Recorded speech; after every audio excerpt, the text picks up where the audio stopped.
Radio for the masses. Headline edition, July 8, 1947. The Army Air Forces has announced that a flying disc has been found and is now in the possession of the Army. If the game is rigged, change the game. Game changer. I occasionally think how quickly our differences worldwide would vanish if we were facing an alien threat from outside this world. This is Fade to Black with your host, Jimmy Church, on the Game Changer Radio Network. All right. Good evening, everyone. How you doing? Fade to Black. Today is Wednesday, May 29th, 2024. Very special show tonight. I'll get around to that in a second.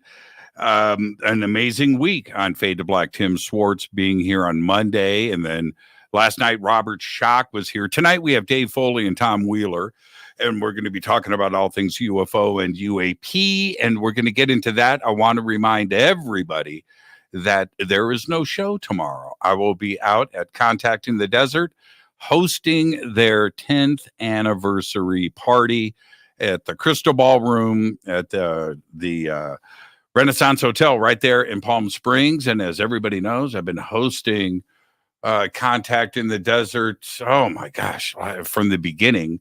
And it took a couple of years off, but I am back, and I'm going to have a good time tomorrow night. So I'll see everybody there tomorrow night at the Crystal Ballroom. Things kick off at 8 p.m. I think doors open at 7:30. So I'll see everybody tomorrow night. And then coming up next month is DisclosureFest Stairway to the Stars right here in Southern California, Castaic Lake. And that is the weekend of June 21st through the 23rd. We have 65 acres. We're expecting between 10 and 20,000 people, like we do every year. It's going to be amazing. We have the beach. Come and hang out with us at DisclosureFest, Stairway to the Stars. It's going to be a good time. All right, and so I want to get straight to it now. But here's the thing: I was talking to Dave and Tom before the show, and you guys know me well enough by now that I never mention the episode number. I just don't. It's my job. It's another night on the show. It's another guest, and the numbers just creep by. I remember, I don't know, this was probably 6 years ago when we got to show number 1,000, and we had a celebration and we had a great time. And I had said then, and I never mentioned episode numbers even up until that point, but I said, I'm not going to say anything until we get to show number 2,000. And here we are. Tonight is episode number 1,995. That means we are about to hit episode 2,000. It's a pretty big deal. And it just snuck up on me, and I didn't even know what the show number was for tonight. And I looked it up for Dave and Tom, and then it just kind of hit me. Wow, we're coming up on show 2,000. So I guess we have to plan that. We can't just wing show number 2,000. And I don't know the exact date that's going to fall on, but I think it may be next Thursday, or is it going to be next Monday will be show number 2,000. But tonight is the best show ever.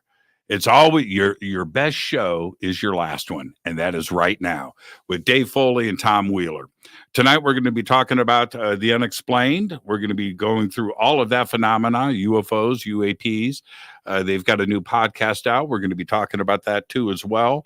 Of course, Dave is a Canadian actor. He's a comedian. He's a writer. He's a director.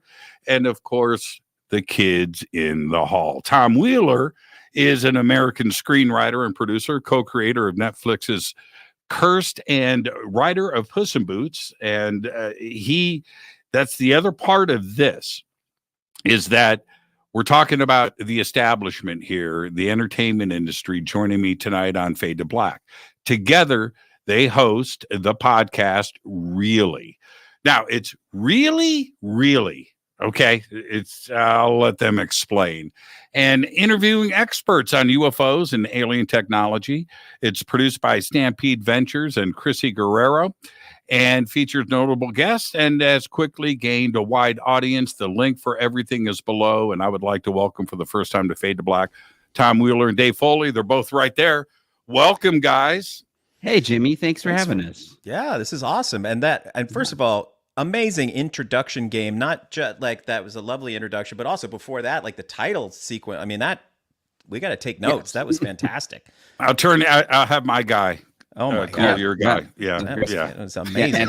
And happy almost anniversary. I know. Party on Thursday. Yeah. Party on Thursday.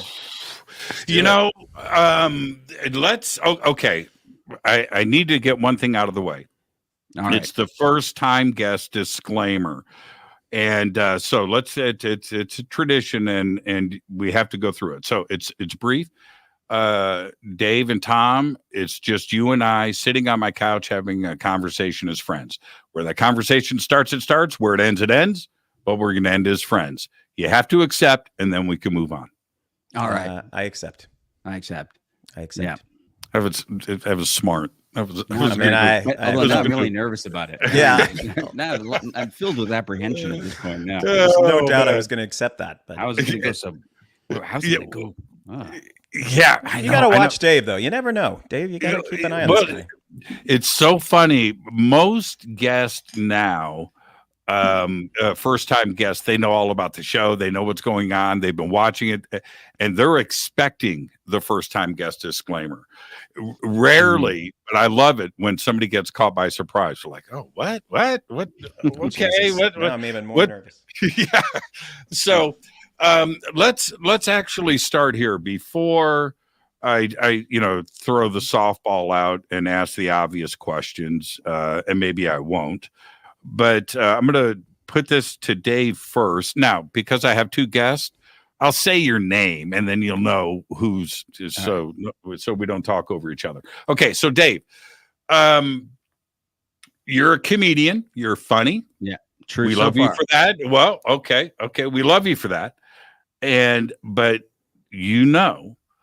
or you must be aware that this community takes this subject serious. And so they look back and they're going, Dave Foley, oh, great.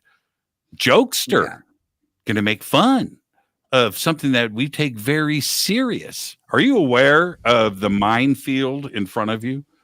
Oh, God, yes. Well, for one thing, I'm aware that comedians have played a fairly large role over the past 50, 60 years in helping to create the stigma about talking about UFOs. We've done a more than our fair share to make it seem like something that only crazy people talk about and marginalize the subject. So I'm very aware of that coming into it. And also aware, when I first started really talking publicly about UFOs on social media and that, there were definitely a lot of people who kept going, is this a bit? People kept saying, were convinced I was doing some sort of an elaborate comedy bit, and I had to really convince people, no, I'm very serious about this. Because I really do believe it's a very serious subject, and I think and there's been a lot of very, very serious harm done to people through the mockery, through the ridicule over the years. South Park, man, and Whitley Strieber still hasn't recovered, from that episode. Tom, same thing for you, right? You write, you create, but in this, it's changing, and I will get back to this. But are you aware of that as you create, that this is a very sensitive subject? People are here for very personal reasons. Yeah, it's a really good question. I was guilty of it for a minute because I mean, even getting into doing my wife, I've known Dave for, decades now, and we've been friends, and but Christina, my wife, came up and she was like, did you hear Dave's gotten really into UFOs, and I took a minute and I went, I mean, is everything okay? I mean, is everything good with him? What? And I have been in and out super curious about this issue since I was little. Had a huge response to Whitley Strieber's Communion. And then I would sort of, kind of fade out of it and I'd fade back in. But we had dinner and I realized how kind of sober-minded and serious Dave was about this, how intensely, he had investigated it, how well he knew the history. The people that he was talking to were extremely serious folks. He was pretty open to things, but also, was appropriately skeptical, I thought. So I was completely fascinated, and immediately we were talking about it. And I think part of this is an effort, a little bit, the small bit we can do to try to shake loose some of the stigma. And with guests, I said this, just when we were off air, but we don't take ourselves very seriously. We take this topic absolutely seriously. It's a fundamental question of our existence. It's our, it's our right to know what reality we're in. And I think when we have certain guests who are sharing really traumatic experiences, it reminds us just exactly, the people, how they're impacted by this thing. So, it's something to be mindful of, and we try to entertain but we're never making fun of the topic. I make fun of it all the time. I make fun of it all the time now. Well, okay, so let me qualify that. Years ago, let's roll back the clock. Okay, so maybe 8 years ago, 9 years ago, I've got like 2,500 people in front of me. I'm on stage, right? And I'm doing my thing, and I've never held back. Okay, I am who I am. I don't wear a mask. And I pop a couple jokes, right? And I wrap up, and I look, and to the side of it's a big stage like the US Festival, right? And I look, and I see the Golden Girls coming down, right? It's 4. Betty White out in front, and they go right past security. I'm walking off, and they're at the bottom, and they right there. And I said, what's up, ladies?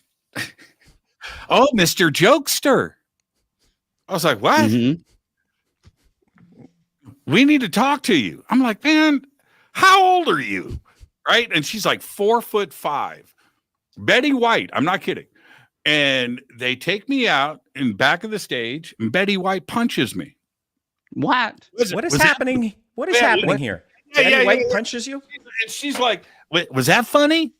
Right? I was like, wow. And I went back out on stage later on that day. And the Golden Girls are now sitting in the front row, right? What event is this? Oh, you're going to be there tomorrow. Okay, so yeah. The Golden Girls were at Contact in the Desert. Oh, that part I made up. Come on. Okay, all right. Okay, yeah. The equivalent Golden Girls of the right.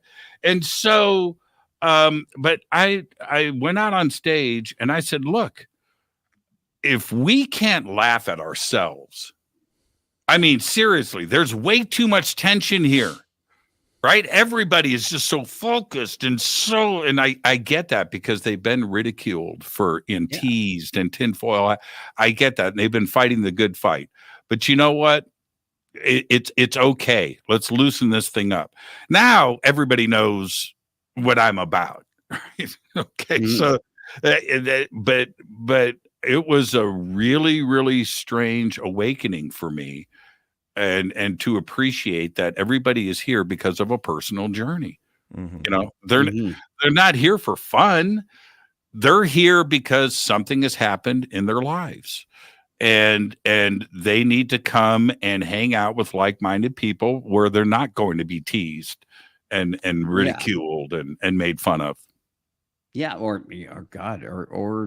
have their careers destroyed, or that like what if you're a school teacher, whatever your job is, if you're a banker, if you start talking about UFOs, you can lose your employment.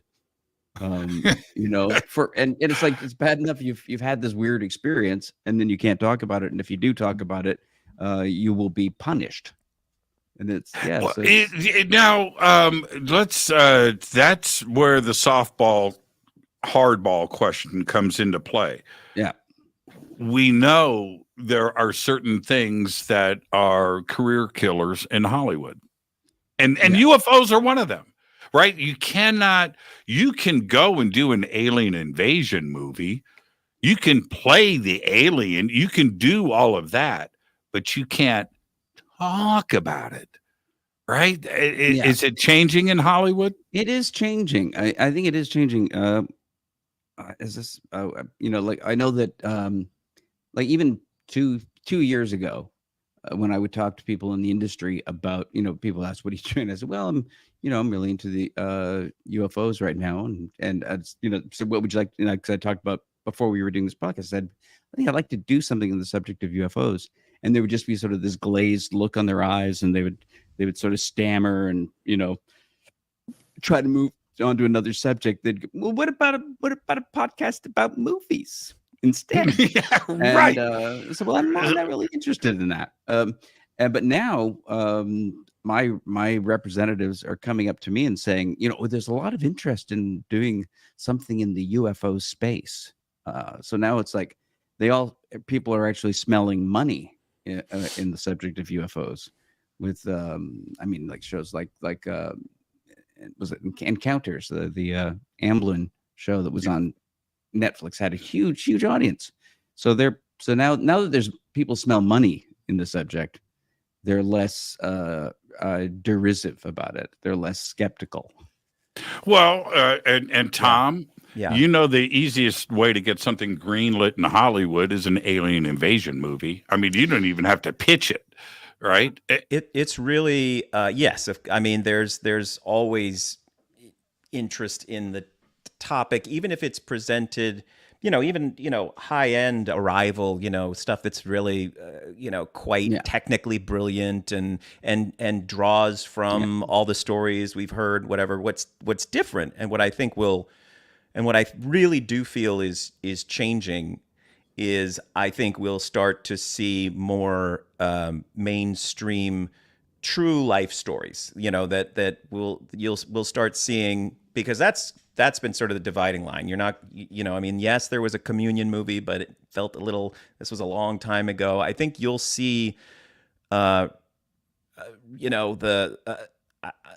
2 years, there will be a lot of material out there that will be dealing and treating this topic seriously in a true life way, and like Oppenheimer, Yes. Right. Yeah. I think there's a pivot. When my conversations with people, it's like when you do run into the person that's kind of like, they seem like they don't know what the hell they're talking about. Like they're really feeling like yesterday. And there are people that want to talk, they're super curious about it. And I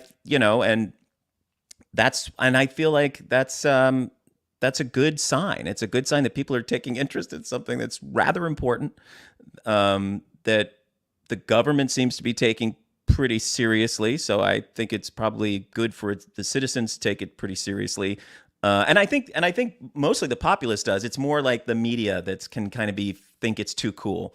But I do feel a shift. Yeah. Dave,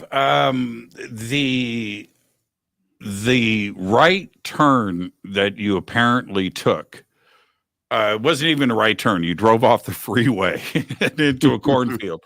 What caused that?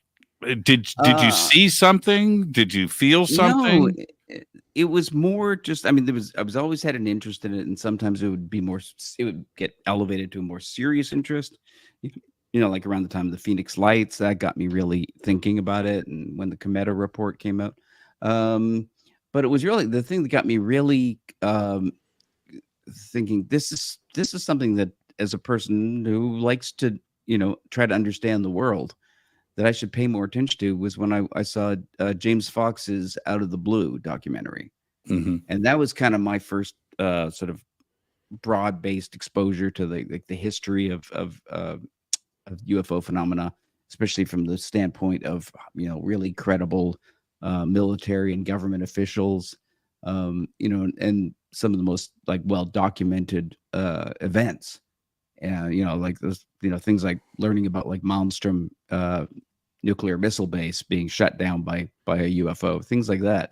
And I went, these people sound very serious and very sane and very reasonable.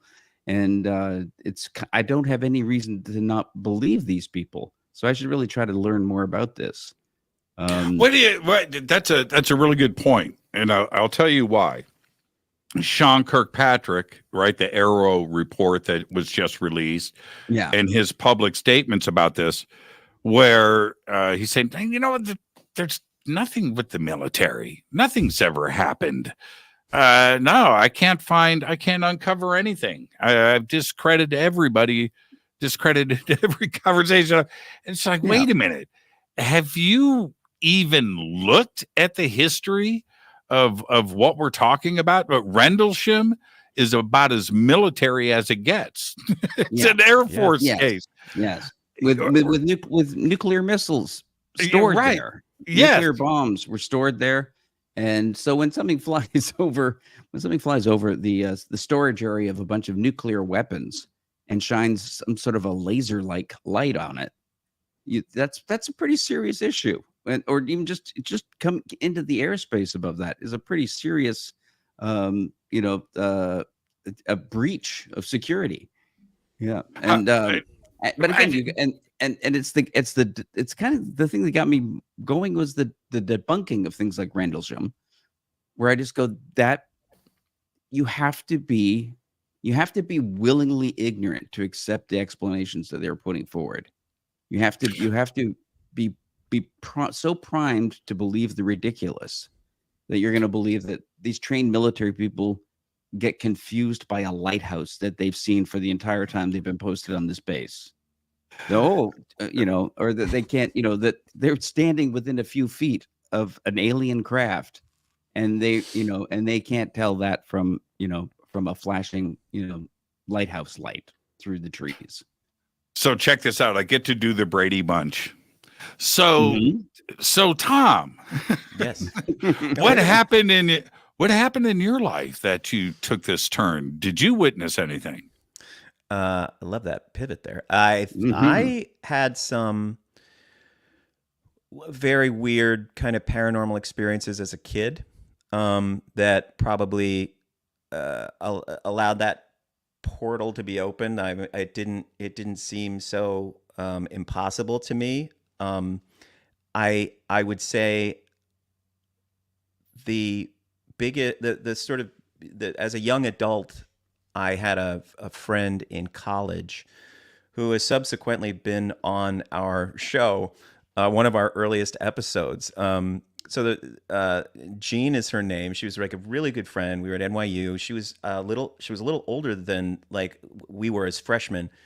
And she was just kind of looked after us. She was sort of a mentor to us. She's just a great, grounded, just good human being, trustworthy, sort of just one of the most genuine people. So we were really close. We were really good friends.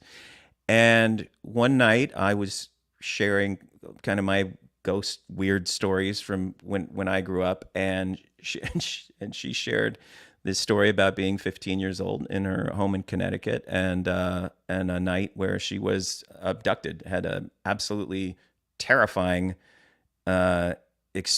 encounter. And that was my own personal ontological shock, because it was an amazing story. It was also forced me to choose, right? I had to choose my worldview or my gut belief instinct in the genuine quality of this human being who I trusted. It was just a real dilemma.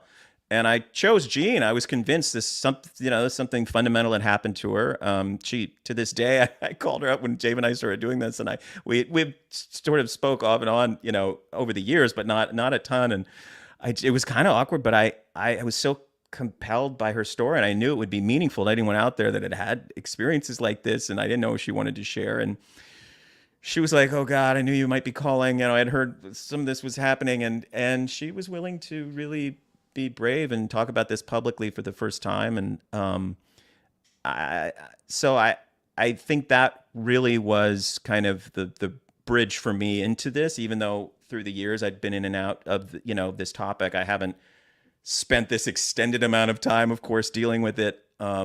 It's funny, we talk about debunkers.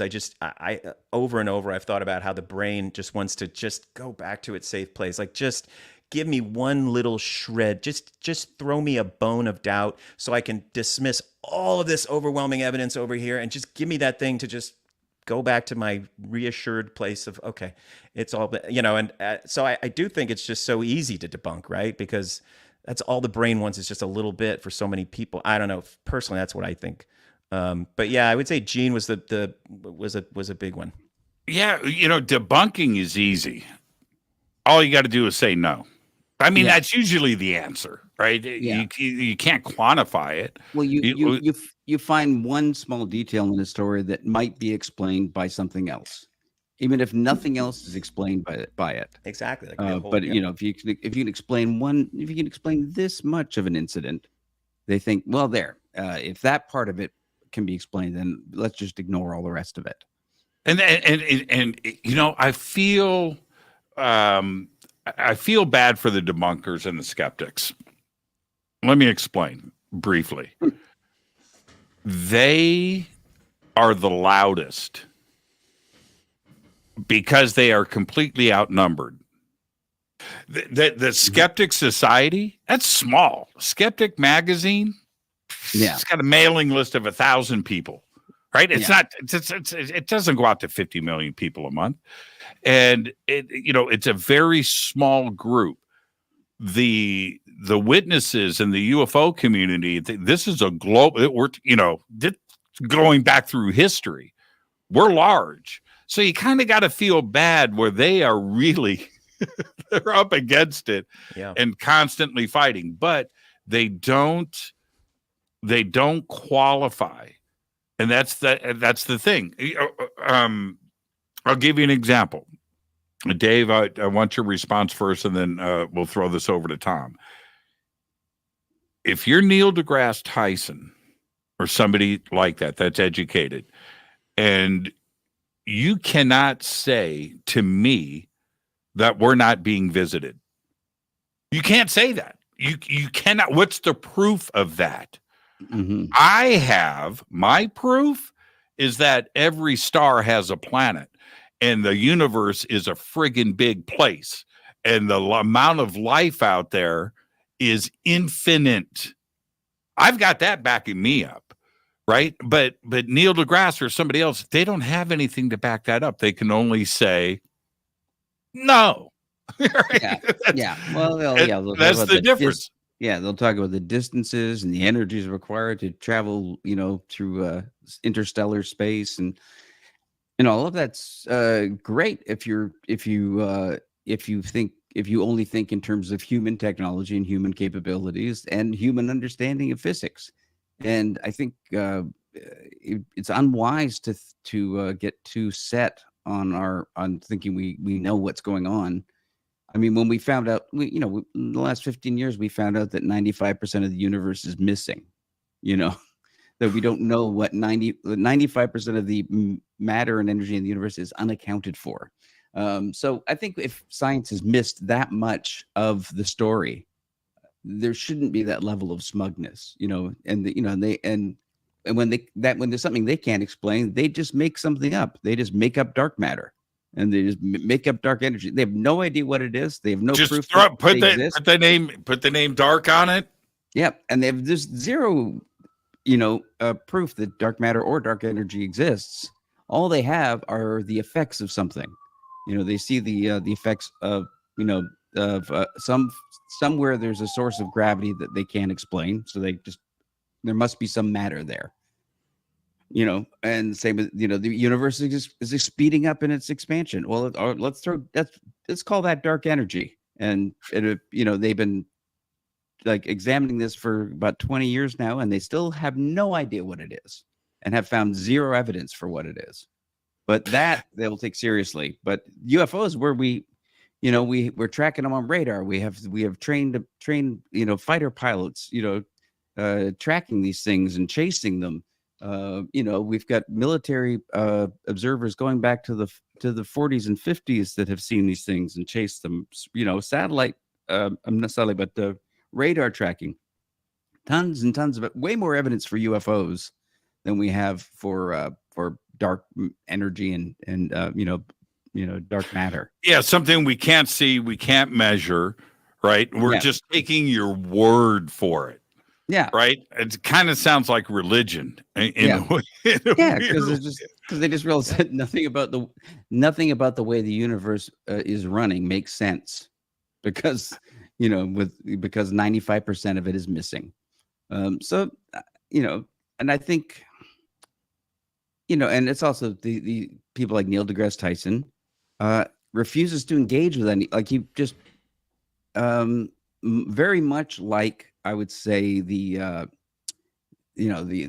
priests, the Catholic priests in Galileo's time, who, when Galileo would say, just look through the telescope, just look at Jupiter and you'll see there's moons going around it. And they would refuse to look through the telescope because I don't need to look through the telescope. I know what's true and what's right. And what you're saying is blasphemy. So, and Neil deGrasse Tyson is exactly like those priests. Yeah, and Dave, you brought up a great word, Tom. He said there is a smugness. I like that.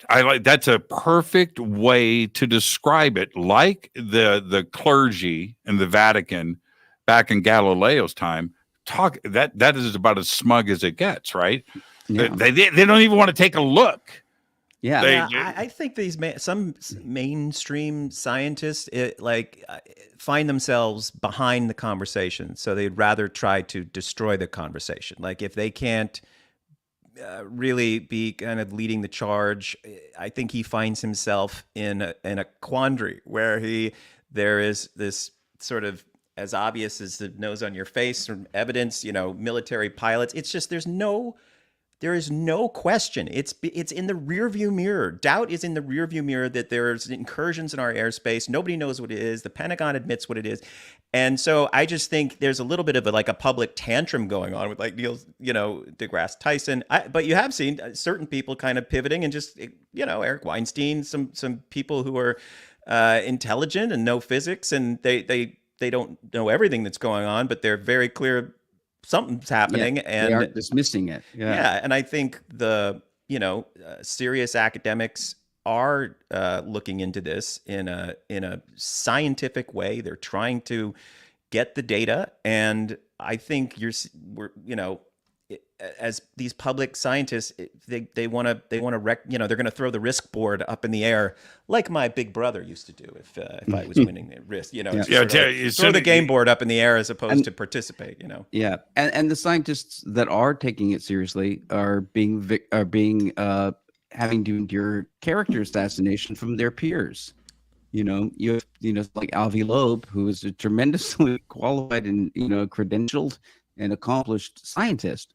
And but because he's taking UAP seriously and wants to find out what's going on, suddenly nothing he's ever done was any good. Right. He was just a quack, and he was never good. And I'm not sure how he got to be the head of Harvard astronomy. It was like it's just the only topic you can't ask. You're not even allowed to ask. Ask the fundamental question of our existence. You can't ask the question. Which these guys are fighting, to their credit. Yeah. I mean, it goes back obviously to John Mack and that kind of thing, but using their credibility to deal with this issue and people going after them, and that was sort of the McCarthy hearings that he went through, kind of. Right.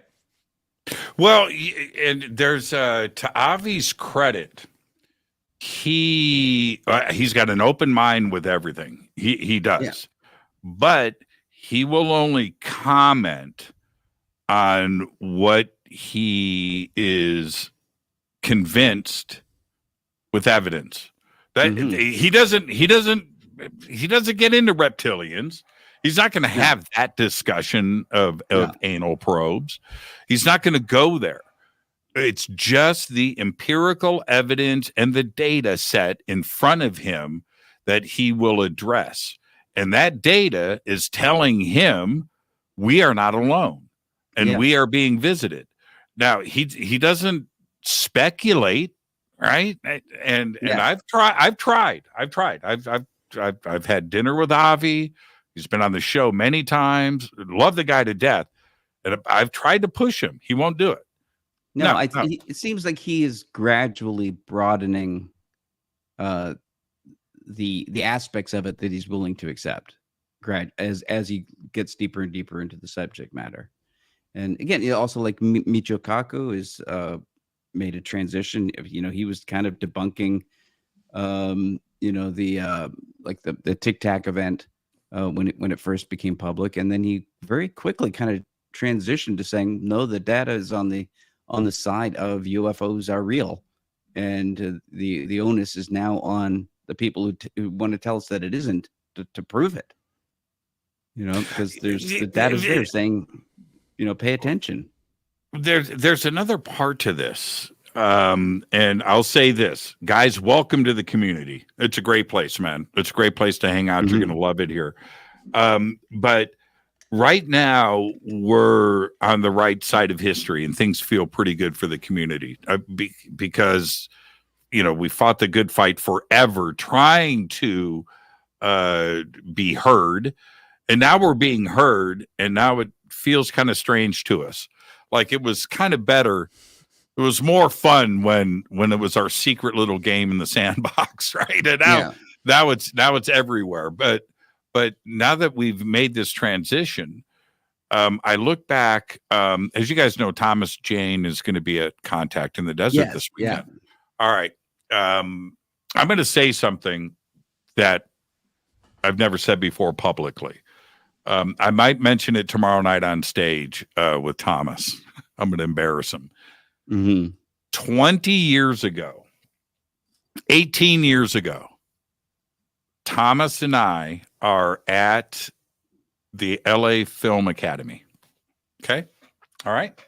Mm-hmm. And I say to Thomas, he's going to kill me. I say to Thomas, I go, man, I'm going to start a radio show and I'm going to talk about baseball and UFOs. No, that's not what I said. I'm going to talk about sports and UFOs. And he goes, UFOs. And I go, yeah. And I said, I would love for you to be on the show. UFO. So anyway, after the thing ends at the Film Institute, we're back outside and he comes up to me and he goes, UFOs. Yeah. I said, yeah, man. And I want you on the show. All right, man. Good luck with that. 18 years later, he's on my show talking about UFOs. Yes. Right? That's the world that we are in. Now, Thomas, a UFO book. I've written a book about it. And he's so knowledgeable. And he's probably listening right now, Thomas. I apologize, man. It was a private conversation. And it shouldn't be out there, but the point is, it is shifting, and the conversation is so public now that even somebody that hasn't had an experience can still talk about it because it's a safe zone, right? It's not unsafe. It's not crazy anymore.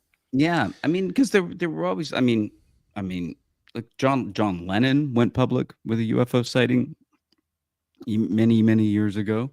Muhammad Ali talked about his UFO sightings. So there've always been a handful of people who were willing to talk about it. But I remember seeing Muhammad Ali talking about it on the Tonight Show and the audience giggling every time he would talk about it. And I'm going, first off, I wouldn't feel comfortable giggling at Muhammad Ali. Don't do that. That doesn't seem safe. Don't. But they would sort of giggle and, and as I said, like people didn't really pay attention, but now I think there's more and more people are feeling comfortable about it. And And I do know there are still some people in the industry that have had experiences that won't talk about it. I think Spielberg hasn't come clean. I really believe that. And he's been asked directly, okay, so what do you really know? Oh, no. I'm just having fun making movies. I'm not so sure there.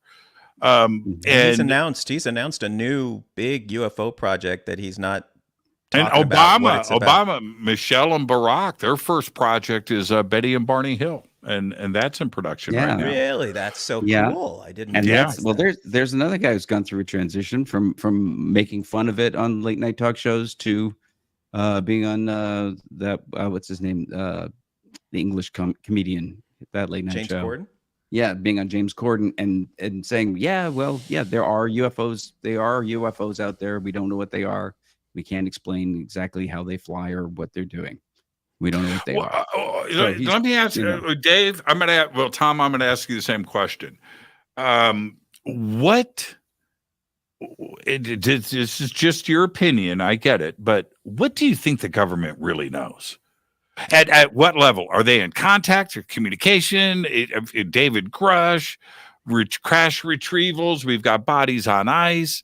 Or do they just know, what is it that the government really knows? I keep, we've sort of joked about this, I had so many imaginary lines in my head when we got into this topic of like, I kind of believe that, but I definitely won't go there. Like, I'm sort of like, okay, maybe there's things in the sky. Okay, but I won't do ships. Okay, maybe there's ships in garages, but I don't think they're time travel. Well, maybe they're time travelers, but so I do think there's this kind of growing, to the point where you end up at like galactic federations where I'm like, I am not doing galactic federations. And then, Carl Nell comes out and sort of implies that there might be off the record agreements between governments. And, I'm like, what is happening in the world? I would love to think I know. I can tell you what I think, which is that I do at this point believe there's a record of reverse engineering. Something's fallen out of the sky, and we seem to have something somewhere. That seems to be in the kind of rear view mirror of a lot of these people who I respect, who are more credible than I am, who have a lot more experience in this topic than I do. But there does seem to be there seems to be this very increasingly public push-pull between the congressional branch and the executive branch of what we want to know and who wants to know it and who wants to keep the secret, which is as clear to anyone that wants to pay attention that, Congress thinks the executive branch is hiding something about this topic and the executive branch is doing nothing to dispel them of that notion. And it's just this. So I really think it's amazing that the government's so far out ahead of this, even though I doubt Biden's going to drag out the ships. I don't know about Trump. I mean, he's I think a wild card in this. But yeah, I do believe that something, the dam has several holes. There's several holes in this dam, and you of course know this so much better than me, but just the whole topic, the complexity of the topic from possible chemical gateways to understanding this phenomenon, to near-death experiences helping to explain. Like, there's a convergence of mystery that it's coming to the surface. I think it's going to be a fascinating next 10 years because, if anything, it's and Avi had said something interesting to us when we were talking about AI, which to me seems similar to nuclear energy, or something that seemed to get the attention of this phenomenon. AI seems to be this other moment, right, where there's this sort of voracious technology that's coming. It's going to change our world a lot, and that seems to. Avi thought there might be a coordination, or that might be curious about young AI. It might be more interested in young AI over us. We might get out of the way. I think it's going to be interesting times. I think the government, I think we're watching the struggle almost on a daily basis between branches of government and disclosure. Yeah. Dave, what do you think? I think there are people in the government who know for a fact that the phenomena is real. I think there are I think there's too many really credible people with no reason to make this up have come forward and said, look, yeah, we have recovered craft. We are trying to reverse engineer them. I don't know that we've had any success in doing it. I mean, I'm not, when people are always going, oh, that's not alien. That's our tech. That's our reverse engineered UFOs. That we based, and I'm not sure that's, to me, I don't know if that's happened, because I'm skeptical about that, because in the history of particularly the United States, the United States has used every technological advantage it has had to maintain its control over the rest of the world. At every point, the only country on earth to have dropped nuclear weapons. So I would find it very hard to believe that somehow United States military cracked anti-gravity back in the 40s and has just chosen to never use it. I find that. Yeah. Okay. This is where I almost want to debate, but I'm not going to. And the reason for that is I think that it's there, but it's subtle. And what I mean by that, we can take something as basic as the B-2 stealth bomber. All right. I see it all the time. I do. All right. I've seen the new B-21 fly. Oof. I shouldn't have said that on the air. I could have seen the B-21 fly. Well, they've released photos of the B-21, haven't they? Right. Just recently. Now, this thing flies, takes off slow. I think that there's a component to that craft, whether it's something electromagnetic in the skin or there's something, but it's lifting without any effort. Now, and it's a weird thing to see. It's when you see it flying, it doesn't make any sense. And I think that there's some crazy advanced technology involved with that. And I believe that it's some type of anti-gravitic technology that could be applied all across the board in subtle ways and wouldn't be so obvious. But I'm not even sure, Dave, if the Tic Tac is extraterrestrial. I'm pretty sure it is, because it could be. I just don't think, because every dark project that has ever become public, every aircraft that the military has eventually revealed to the public has only been an incremental improvement on what the Wright brothers did. Sort of. Okay, now what did we don't need to say this out loud, but I will share something else. What did I tell you before the show? That's not an incremental improvement over the Wright brothers, right? Yeah, no, but I'm saying, and there's the Tic Tac. The Tic Tac is elite, millennia ahead of us. Yeah, millennia. But everything else has wings, it has lift, it has control surfaces, it has rudders. It may be a better version, but it all functions on the exact same principles as what the Wright brothers used at Kitty Hawk. Like nothing fundamentally has changed about our flying machines. Okay, so now this is where I share a story. I'll be more than happy to come on your podcast and go deeper. Okay. So is this? I'm at Best Buy here in Palmdale. I'm coming out of Best Buy. I've got a big box in my cart, right? I'm walking to my Jeep. And from behind me, somebody says, "Fade to black." And I turn around. He goes, "It is you." I said, he goes, "You got time for a story?" I was like, "Oh, man." Yeah, I do.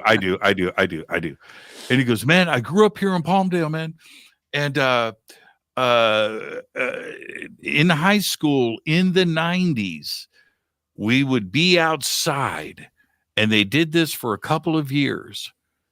They had flying octagons. They were test flying. I said, what? Octagons like stop signs, and they were thick and they were black and they were silent. I said, what are you talking? How big were they? And he goes, from here to the building, and he points at Best Buy. And I just kind of look, 70 feet, I don't know, 80 feet. Mm-hmm. I said, it was pretty big. And he goes, man, it was like Star Wars. Just all for a couple of years. And then they just stopped. Now, I immediately, with that information, Dave and Tom, I got on the phone. I'm calling Dolan, right? I'm calling Linda. Just got this thing. Have you ever heard? And no, I haven't. And I had never heard a description. And it surprises me. Right? Now, I saw a flying octagon today. Would I talk about it on the air? Probably. I wouldn't. It would be uncool to do. But I wouldn't be surprised if I did. Oh, I think losing. Can you? I'm losing you. I got you. You're good. Coming through. We've lost you, Jimmy. Yep. Lost me? Yeah, Yes. you're kind of frozen, and your voice is digitized. You're silent. You sound like a Cylon. Really? You're coming back. And that was You're coming back. You're coming to back. us. But it's And see, here's talking about the octagon. Here's the thing. I don't know. Let's see. Breaking up, Jimmy. Interesting. Oh, Yeah. okay. Now, see, here's. And Tom and I didn't. See, I don't freak out anymore. Mm-hmm. Okay. This show. What did I tell? There's just certain zones you don't go into. Mm-hmm. And what was I just talking about? Mm-hmm. Right. And suddenly that's getting interference. Mm-hmm. You know, it's like, welcome to the club, man. That was crazy. Oh man. See, Now I'll talk about the octagons and see what happens. Yeah, exactly. You've been glitching from the beginning, Dave. I mean, I'm not gonna, I find that, listen, I have to assume, I mean, they have the resources to listen to whatever they want to all the time. I mean, they know I'm here. It's not any secret. And the other part with that though is, well, Dave, you're Canadian, so it doesn't really apply to you, but the CIA, does Canada have a CIA? We do. We have something called CSIS, the Canadian, which is the Canadian Spy Agency. Really? You guys have a spy agent for what? What are you guys spying on? CSIS. Yeah, I think they created CSIS because I think the Mounties were caught doing terrible things to civilians. Oh, and the Canadian public said, "Oh, the Mounties shouldn't be doing that. Let's get someone else to do those terrible things." You can't have the Mounties. We don't want to stain those smirched. red serge suits. Oh, so friendly. So they. Yeah, You guys, I'm trying to picture a Canadian spy. I'm having difficulty. I can't. Yeah. I'm having difficulty with that. But I'll say this though. Wayne Gretzky's our leading spy master. Well, you know what? That's what you would spy on, hockey teams. Yeah. But here's the thing. I'm trying to be funny with Dave Foley, Tom. It's really a bad position for me to be in. I try all the time and fail myself. It doesn't work, does it? Yeah. But the scariest, I'm going to give Canada credit. The scariest moment, one of the most terrifying moments I've ever had, was Canadian Customs in Victoria. Oh, really? Wow. They're so mild, such a mild part of the world. Yeah, man. Oh, man. I'm serious. Victoria. What were you bringing in, Victoria. Jimmy? What was in the bags? That'll contribute to the fear. Were you smuggling tea towels? Yeah, They take that seriously in Victoria. In Victoria, as you guys know, they have a strawberry and cream festival once a year, and it's a big deal. Yeah. It's a big deal. Yeah. It's a good time. So I go up there for that, and I go through this horrifying experience in interrogation by customs. that reminded me of like Pink Floyd, The Wall, the video. It was like that. And so I'm going through the main street there with the hotels, and everybody's got the strawberries and cream, and it's amazing. And I was just shaking the whole time. I couldn't enjoy myself at a strawberry and cream festival because Canadian Customs had 2 undercover agents, a woman and a man, follow me all day. Real? Wow. And it was really funny because this cat and mouse thing where I was trying to lose them, my sister and I and her husband, and we were just it was me that they hassled. My brother-in-law, my sister, they didn't mess with them. It was me that got the interrogation for some reason. Anyway, but so we were like stopping. They would stop. We would go. We turn left. We go right. Go into the hotel. Go. They were just on us for 8 hours. Just ruined my day. Sounds like East Berlin at the Strawberry Cream Festival. Frigging Victoria. Terrible. I know. I'm saying like Victoria, like the major activities in Victoria until very recently were high tea and napping. That's like, it's like the Shire. Yeah, it was like where Canadians go to retire. Right. Terrifying. Dave has some pull in that country. I'll have a word. Can you get in there and just clear house? Are you like a knight or something? I'm going back to Victoria in a couple of months. I'm going to Alaska, and then coming back, we're going to go through Victoria. You're a brave man. I'm just wondering. Yeah, they got a picture of me in there. You know what's going to go on? If they flagged you, they're going to remember. Yeah. So most exciting event of their year. Just bring some nice jam and clotted cream for the customs officers. And the reason why I'm bringing this up is, this little interference, this little thing that we had on the show. The agencies are very aware and interested in this community. They are. Mm-hmm. They go to all the events. I play games at the events. Spot the Fed. Right. Okay. Yeah. Let's find the Fed because they're all here. And now you're part of this community, both of you, right? Are you really aware of? It's interesting because when we went to the Soul symposium up in Stanford that Gary Nolan put on. And it was kind of just understood that in the room there were intelligence officers in the room. There was that the thing was being monitored. That some of the people in the audience were there to observe. And do you take a peek around? Right. Oh, I wonder if it's that guy. Oh yeah. I was trying to find obviously guess. I kind of assumed everybody there, which was true, had a cool story from some part of their lives. You had said at the beginning of the show, I mean, everybody's coming to this topic for a reason. But also, there was somebody who, he brought something up. It was like, it was either an immediate thing, but I started to ask him questions like, what do you do? He's like, oh, government. Oh, what, where, what in government? Oh, well, the FBI and a couple other things. I was like, oh, wow, I'd love to hear what you're curious. He ran as far away from me as he could.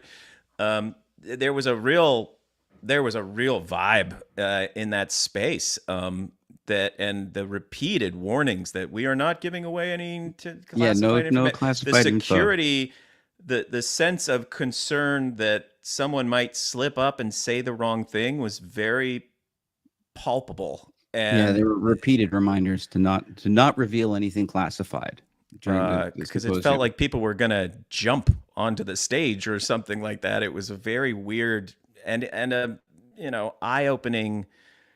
My goodness, the sense that we were just in a post-disclosure world was overwhelming. Right. Well, okay. So, 4 years ago, I remember watching C-SPAN, and everything was going on, Susan Goff and all these Pentagon announcements, and everything, and these reports and stuff.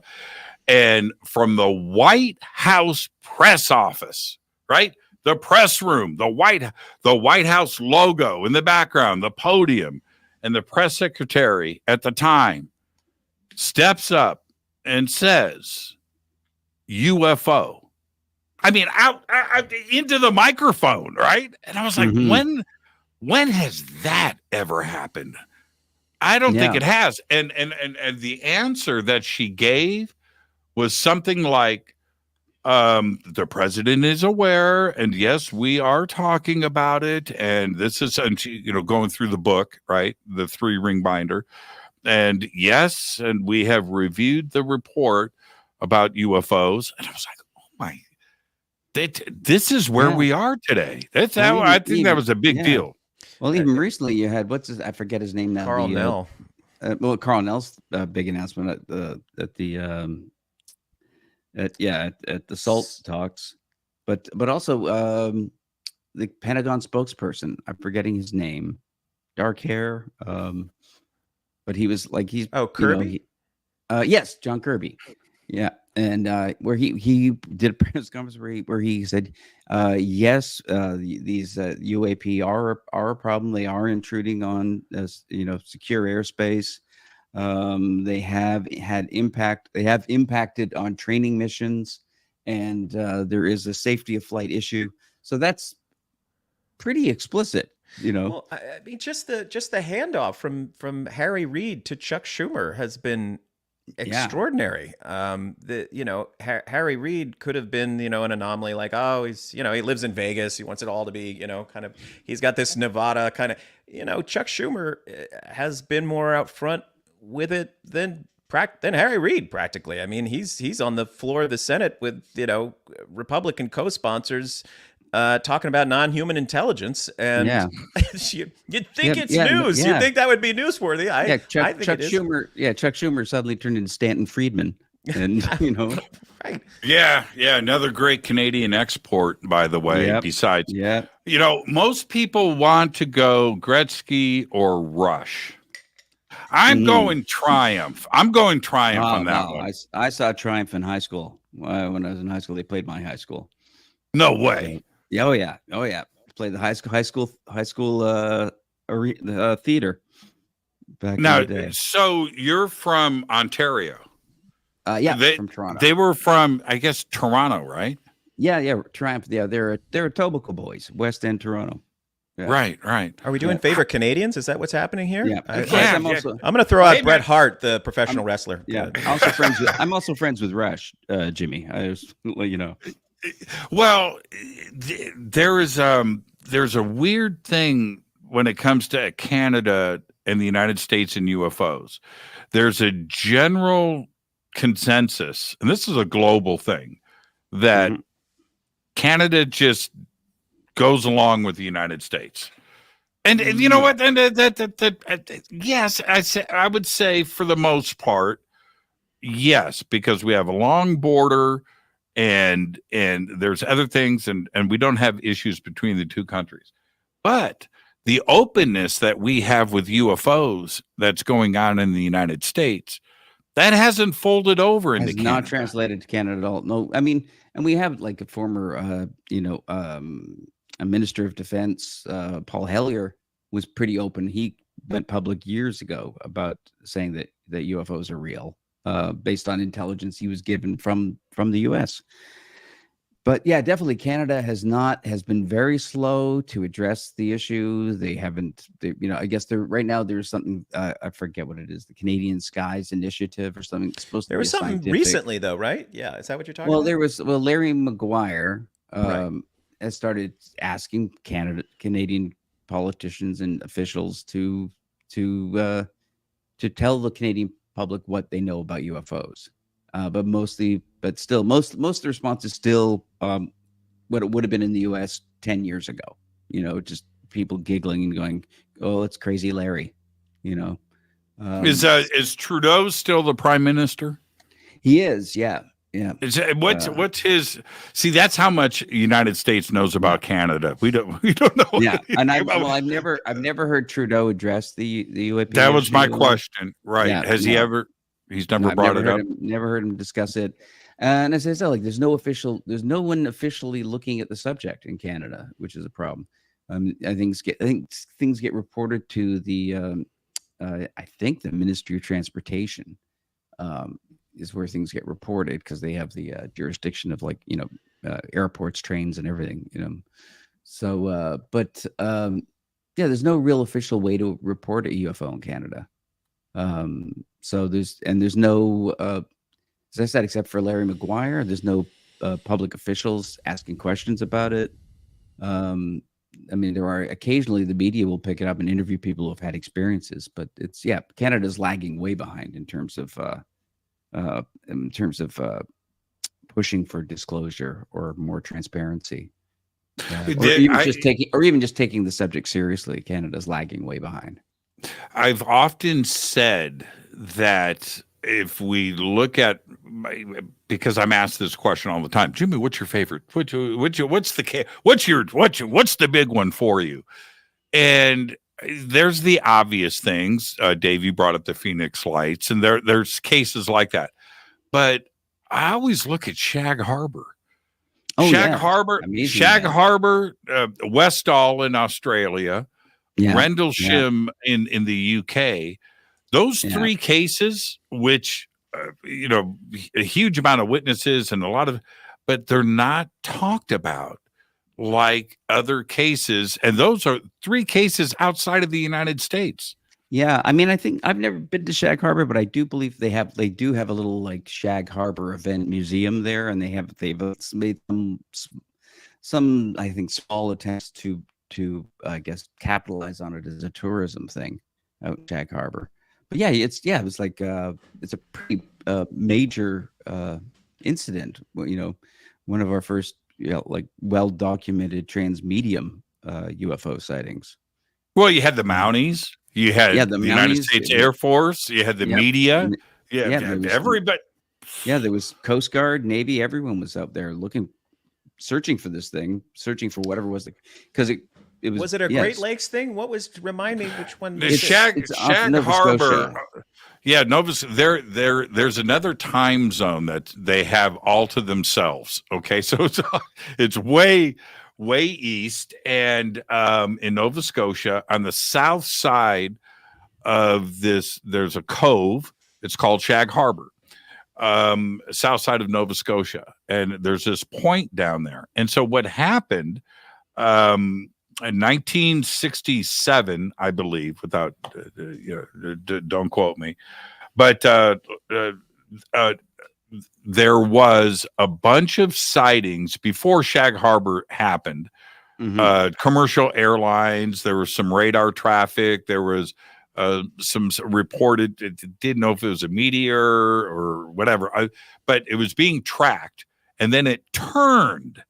Meteors don't turn, all right? And so it turns and then crashes into the bay there. Now, Shag Harbor they fish. They have a harbor. They have fishermen and stuff. Yeah. So the town sees this. Tom, it's one of the craziest cases ever. Everybody witnesses what they think is a plane crash. Yeah. My God. So what do the good Canadians do? They jump in their boats. They go out and they're trying to save people. And they thought that there was, going to be a crashed plane. And it turned out to glow under the water for a few days. And like Dave said, a few days. Okay. Oh, the entire incident went on for longer than that. Yeah. And there were divers were called out. And divers, submarine or two pulled into play. And then a second craft shows up and apparently was assisting in repairing said first craft. And then they lit up, by the way. They were glowing under the water, went out of the harbor, up into the sky, and flew away. Now, it's one of the town is standing on the shoreline watching this go on. It's a crazy case. It's an insane case. Fantastic. That's a cool case. Yeah. It was a weather inversion. It's swamp gas. Yeah. Yeah. It was yeah. Well, it's so these sightings with hundreds of witnesses. It reminds me. I mean, Dave's friend of many years, Robin Ruzan, was one of our guests who was for that New York, the Hudson Valley flap sighting, and she's every neighbor on the street is out on the street, has this gigantic football stadium size football stadium is hovering over the town. And the pilot, her neighbor was a pilot, and just looked at her, and she was, I don't know, she was in her teens, I think. Yeah, she was. And he just said, "We don't have this. Like, this is not us." Yeah. It's stunning that they're not just accepted as this, like this occurred. Instead, it was a Halloween prank or something. Yeah, like one that. of Alan Hynek's last investigations, and she said that the weird thing was that 1,000 of her neighbors were all out in the street looking at this thing, and by the next day, no one was talking about it. Like people just were going, let's just ignore that and not talk about it. And she said she kind of felt ashamed that she witnessed this for 30 years, almost 40 years. She was ashamed of having witnessed it. You guys know George Norrie, right? Okay. Yeah. All right. So we're at Contact in the Desert, and we're having a birthday party for George. And I'm hosting it. We're having a good time. It's a great time. And about halfway through the party, we're going to bring out a band and dance. Okay. It's a birthday party. And we had about maybe. I hear George is a beautiful dancer. Yeah. He can. I haven't seen it. He can shake what God gave him.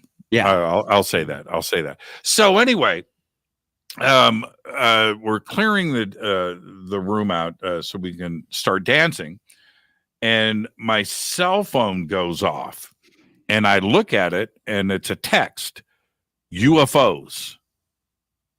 Right? I'm just like, what? And then text comes in, Orion's Outlook or something. What?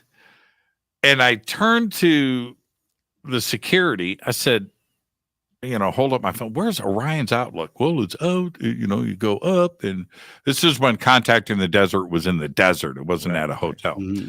Okay, so I go outside, and it's friggin' pandemonium. Everybody running. And I'm like, what is this? War of the Worlds? And so I get my security guy, and we jump in a golf cart, and we take off. We turn the corner, and everybody's running up this street. It was nuts. And so we get up to the top of the hill. This is how it goes down. I'll make it very brief. I step out, and there's about 200 people, and it's black. I can't see. And somebody's got a PA system. There's like a PA there, and Jimmy Church is here. And they start yelling. And Jimmy, how's it going? And put the microphone. I'm just like, what the hell is happening? And I'm looking around. I can hear the crowd, but I can't see anything. And this is what happens. Off to my left, this green ball, and it's probably a mile away, is going across eye level across the desert. And it's green and it's big. And I'm looking at him like, what the hell is happening? And everybody's yelling and screaming. And I look, and somebody hands me some night vision goggles. And I look, and they got the microphone. So what do you see, Jimmy? I'm just like, what is happening? Like real time. And yeah. And I'm looking with this, and I could see people pointing lasers at this thing, and it's going across. It's like a green chrome Christmas ornament. That's exactly what it looks like. Wow. And they're pointing lasers, and I could see the lasers bounce off of it and like sparkle. So it was a solid object, whatever it was. And it goes across the desert. It took like 5 minutes, and then it just turns and goes straight up. And I'm watching it, the video. You can see it online. And it takes and turns into a star. And then gone. And now I'm left with a situation. If I'm Anderson Cooper and I see this, do I go on CNN the next night? Right? No. Mm-hmm. No, you don't. I get that. But I've got a strange position that I'm in. Do I? Right? What do I do here? And I thought to myself exactly what we were just talking about. Everybody here needs to have that support. Mm-hmm. That's a big Mm-hmm. crowd. Mm-hmm. Right? That's a big crowd. Yeah. And that you just can't let that go. So I talked about it. And now today it's a different kind of party. This is 10 years ago. Yeah. When this went down. And I thought when I went on the air, and I've got a big audience, man, right? I thought for sure that Fox and CNN and the BBC, right? MSNBC, ABC, CBS, right? They'd all be reaching out to New York Times to ask about this incident and get information and talk to other witnesses and maybe collect video. Crickets. Yeah. Oh no. Yeah. Crickets. They do not want to. They do not want to engage at all. Yeah, definitely. I think the New York Times has been doing everything they can to undo what they did with Leslie Kean and Ralph Blumenthal. They put God, what's that? I've forgotten the guy's name that they basically assigned to debunk anything to do with UFOs now at New York Times. No, you're talking about the Post. Green Street? Oh, no, Julian Barnes. Him. Man, I haven't heard his name in a long time. Yeah. No, I had lunch with Leslie Kean a little while ago. We were talking about him. But it's the media just will not go near it, no matter how many people see something, or they'll, again, at least we moved past this point where they won't do the story where they'll, they don't run the X-Files theme anymore. And they don't, the anchors when they're introducing us, when they do cover a UFO story, it isn't all that, well, here's a crazy story, Well, what do you think? I'm going to ask you both the same question. I'll throw it to Dave. Mm-hmm. I'm going to throw it to Tom first. Okay. Who do you think flipped the switch where it was now okay, it was go time for the media? Right? Because it was like overnight that suddenly the media was okay to talk about this without the X-Files music. I think we're like, I would say we're mid switch flip. I don't know if it's entirely flipped. I think like Grush's testimony and Pentagon confirmation that this footage belongs to us and it's showing what it appears to show, which is exotic tech, in our skies. I think this sort of, it's overwhelming that they're passing legislation on this issue. So I believe it's part of that being scared to be behind the conversation thing. You see this like inching. I see like CNN inching toward it because, News Nation is creating its entire infrastructure around UFOs, which I'm a little dubious of as well. Like I think there should be a balance because news is completely driven by profit now. You don't really have any more public. It's like it's a harder thing to find. It's where you're. So I think they're gonna move towards where the audience is, and I think the audience. Even just from anecdotally, anyone I've talked to now about this, even if you get that initial like, yeah, oh, well, yeah, UFO, like, well, have you seen one? Oh, yeah, sure, we see, like, oh, honey, tell, like, everybody has a story. And I believe that is now kind of bubbling up and will force, some of these places to cover it. And the more the government seems to be grappling with it publicly in hearings. You've got loud Congress people. I may not politically agree with everyone dealing with this thing, but at the same time, it's still a bipartisan issue. It's one of the only ones left. Completely. Yeah. I don't do politics on this show, but I'll do the conspiracy of politics. I have no issues with that.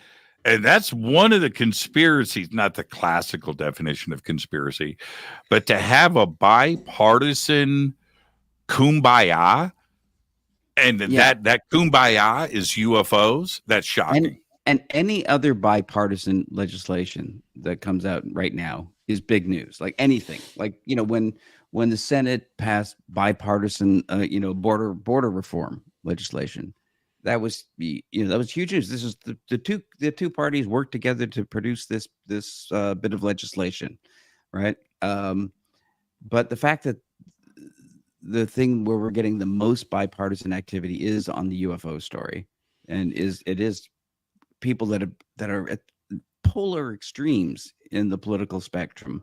You know, Chuck Schumer, Mike Rounds, Kirsten Gillibrand, and Marco Rubio. You know, you got Tim Burchett, Jared Moskowitz, and Tim Burchett. These people have nothing in common politically at all, and you know, you got Matt Gaetz and AOC being civil to each other. Right. I mean, it's serious. Yeah. They probably don't talk to each other in the hallway. No. Unless it's about UFOs. Did you see, staying on the subject, did you see the head of the secretary of the DEA go through that round of it? Oh man, I for me to see the dance. What was your takeaway? What was that? Because they did get her to confirm that the DA works with JSOC in certain missions, and that that maybe these sort of special forces. Like, what was that? Why would that be? My takeaway was they were not going to ease up. They weren't going to take this political speak from her.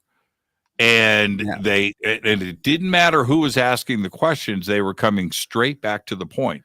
Well, what about UAPs? What about this? What about that? What about, but okay, that's fine. You said drone, but we're not talking about drones. Yeah. We're talking about aliens here. Yeah. And it was pretty bizarre. And did Granholm did she seem oblivious, or did she seem squirrely about it? Uncomfortable. I think carefully ignorant of the subject.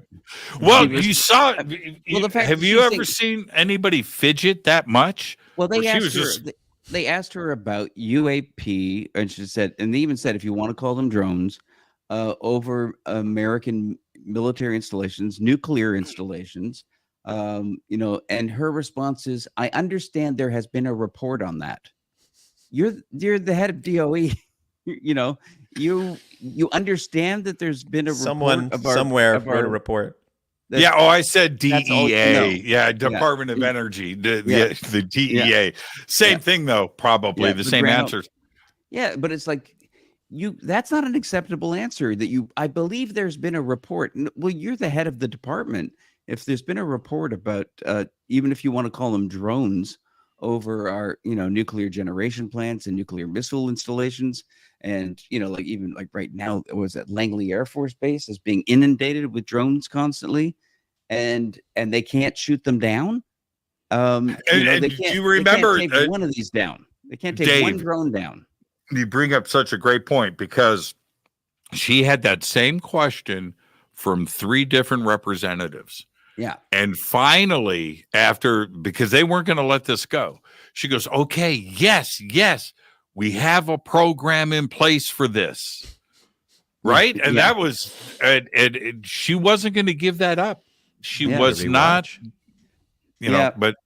Well, and you look at tragically, we've had a pretty good example of what we can do in terms of shooting things down when Iran launched hundreds of drones and cruise missiles at Israel recently, and the U.S. and other allies shot down 99% of them. So over in the outside Israel, they're able to shoot down 99% of these drones and cruise missiles that are coming in. But at Langley Air Force Base, they have no ability to take down even a single drone. And isn't it funny? I'm going to swing this right back to Canada, and I'm not talking about Justin Bieber. No. A year and a half ago, at Conscious Life Expo was, and it happened twice, as we all know now. I'm on stage. I'm with Linda Moulton Howe. Okay, I'm introducing Linda. And Caroline Corey, who you guys know, she's a great film director. She's amazing. She does great work. She stands up just like this. I'm introducing Linda. I've got 1,000 people, and it's packed house. And Caroline stands up with her cell phone. We just shot down a UFO. Okay, and that happened that February, that weekend, twice, where we are shooting missiles over the United States and Canada at UAPs. When did that become okay? Yeah. Right. And we're shooting missiles, shooting things out of the sky with missiles, and then getting distracted and not seeing where they fall. Right. Now, it's like, put that down. Now, is Canada really that big and snowy? And I'm not being facetious. I'm not in any way being cavalier. But when you shoot something down with a missile, don't you know where and aren't you interested in going out? Yeah. You want to, for one thing, you want to make sure it doesn't land on any of your citizens. And one of the objects they originally said had come down on the ice off of Alaska, which would be pretty easy to get to. Yeah, this was pretty really easy to see.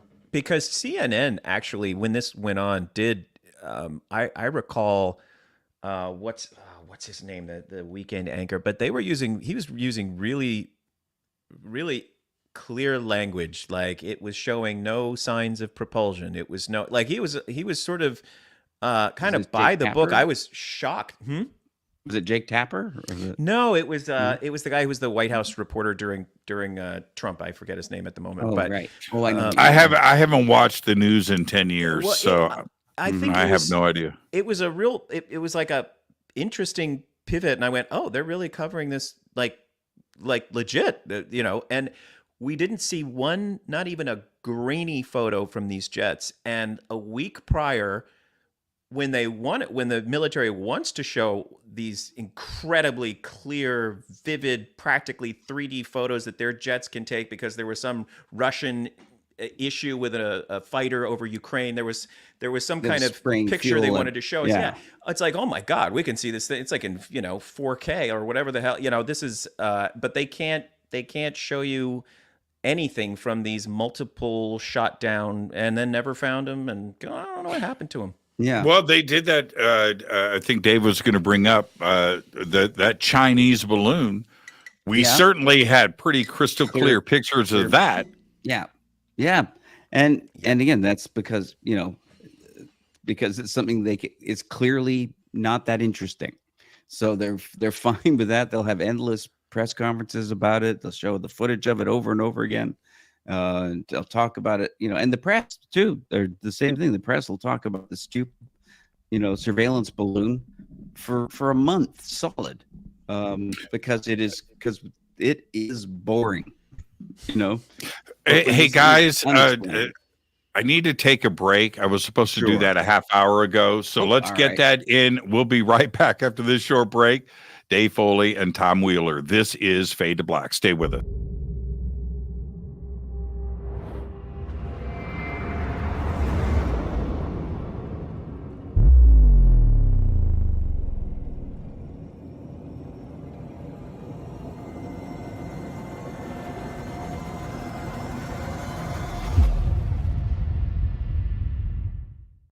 Subscribe to our YouTube channel to get your alerts and access to over 2,000 videos. Click that subscribe button right now.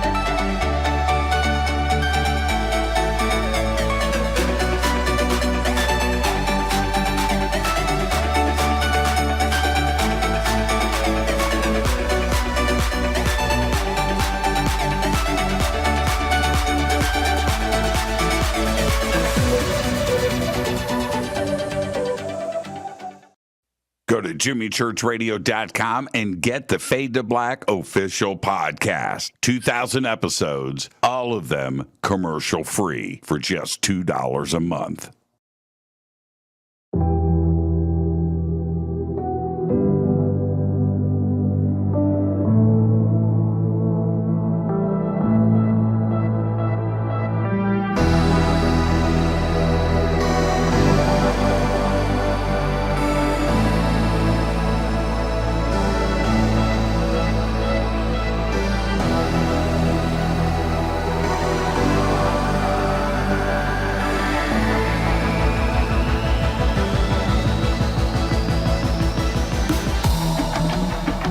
This is Jimmy Church. Please visit and explore Egypt this October 3rd through the 14th, 2024 with Billy, Elizabeth, myself, and very special guest and the #1 podcaster in the world, Sean Kelly. It's simple to do. Just go to forbiddenknowledge.com and click on upcoming tours, or click on the link below. We'll see you there. Watch Into the Vortex on Gaia TV. It's Fade to Black for the screen. Simple to do. Go to Gaia.com, search Jimmy Church, or click on the link below.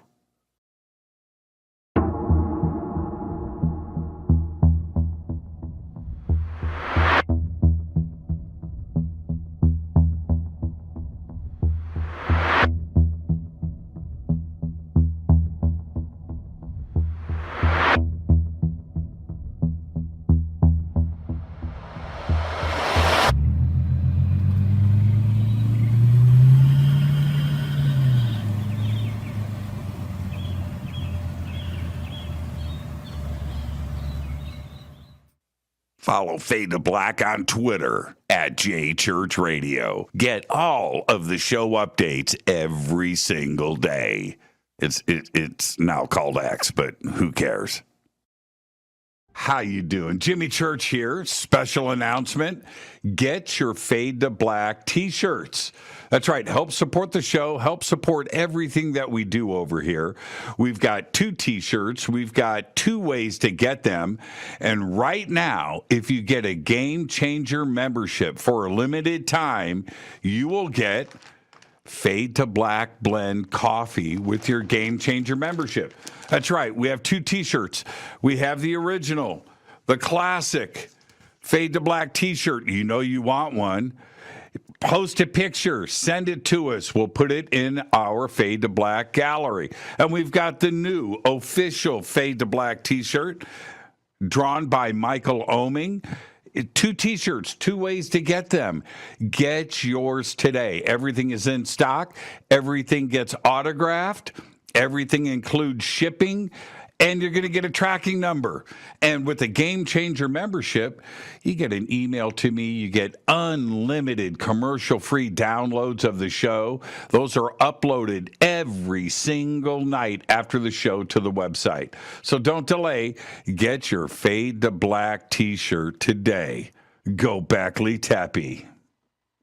Go to jimmychurchradio.com and become a Fadernaut. Get a membership. That's right. Everything is commercial free. You have access to downloads, and you get to call yourself a Fadernaut. River Moon Coffee, makers of the Fade to Black blend. Truly the best coffee on planet Earth. Just visit rivermoonwellness.com or their Amazon store. It's all simple to do. You can check out the Fade to Black blend, the Game Changer blend, or any of their Black Moon Wellness products. It's the only coffee I drink. It is the best, and it's Doc. Again, rivermoonwellness.com.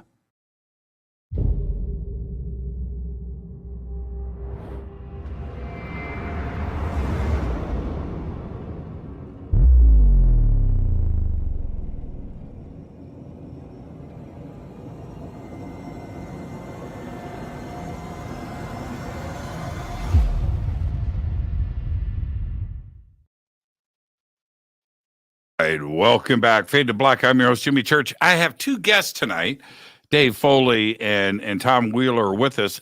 But because we've got the Brady Bunch going on, I can't use my cameras because this I'm facing the wrong direction. Wouldn't be right. This one I will only be talking to Tom. That wouldn't be right. Dave gets left out. So we're just going to do this tonight. It's just the way it is. Tom and Dave, in the short time that we have left, I want to ask Dave first. Dave, have you seen anything in the sky? Have you had your own experience yet? I have, yeah. I had an amazing experience with my good friend Jeremy Corbell. We actually, who I guess probably most of your listeners would know of, produced the Bob Lazar documentary and a documentary on Skinwalker Ranch, and has been releasing a lot of videos that have been sort of funneled to him from military sources over the years. And he had never seen anything out there. But one night I was out with Jeremy. We were out walking his dog in an orange grove out in the country. And I sort of looked at how nice the night was. And I said, this would be, Jeremy, this would be a great night to see something, since neither of us had ever seen anything. And about a minute later, Jeremy goes, Dave, turn around. And we turned around, and there was this orangey gold thing glowing off in the distance. And we watched it circle the valley we were in, and then till it was right in front of us, hung in front of us for about a minute, and then went behind the mountains. And was this out in Joshua Tree? It was out. Well, it was all I can tell you is it was out in the desert. Yeah, outside of LA. Yeah, but out near where Jeremy lives. Now, so that's a paradigm shift, right, for you? It suddenly was one of those things where you go, oh, okay, well, now it's, it's not, well, I guess it's not conjecture anymore. Now I've seen something that's completely inexplicable. So yeah, it was a strange experience. And both of us, as I said, the weirdest thing about it was that neither one of us got excited or talked or did anything or reacted. Neither one of us reacted in an emotional way to this whole experience. And in fact, it wasn't until it went behind the mountains that, finally, once it was gone, then Jeremy goes, dude, that was a UFO. And I'm going, yeah, Jeremy, I think that was a UFO. It was almost like a conscious, like a wink. All right, Dave, you asked for it. Here you go. It asked for it. It showed up. And as I said, it felt like the thing that we were looking at was in charge of how we responded to it. Like, so our emotions, none of our emotions kicked in. We didn't get excited, and then, and we went back to his place and built a fire and sat around the fire and sort of reviewed what we'd just seen. And again, just both of us very calm, very rational, just going, well, that was, really weird. I love that. I love it. Tom, have you had one yet? I've had not exactly not like that the first one, I would say I was quite young. I was probably 6 or 7 years old, and my only memory of it is standing out on the hill of our house in Chester Springs, Pennsylvania, which is farmland, very woodsy, lovely area. And my mom and a neighbor or two were pointing at the sky, doing this repeated, what is that? What is that? And, showing me, I can't exactly characterize what it was. However, the next day, my mom brought me, I assume my brother, to this field at a farm that was a quarter of a mile from our house.